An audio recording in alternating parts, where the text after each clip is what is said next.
Hello my dear friends, welcome to my channel. Today we'll solve some BODMAS problems.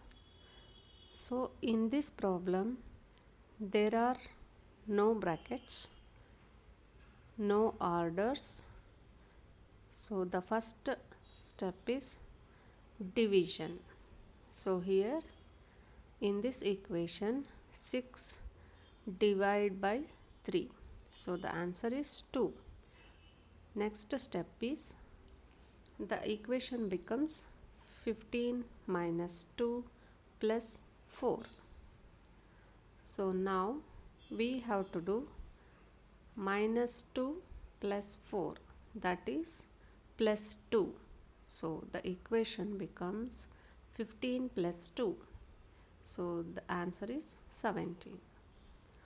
Next we'll take up another problem that is somewhat different from this, that it has got brackets. So we'll do that. Within a bracket 25 minus 5 into 2 plus 3 square.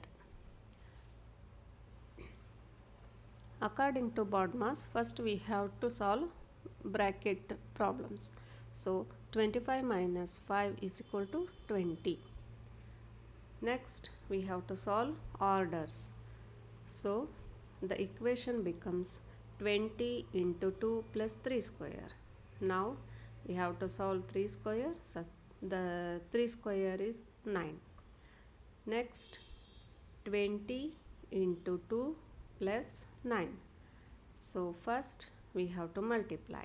So 20 into 2 is 40 plus 9. So the final answer is 49.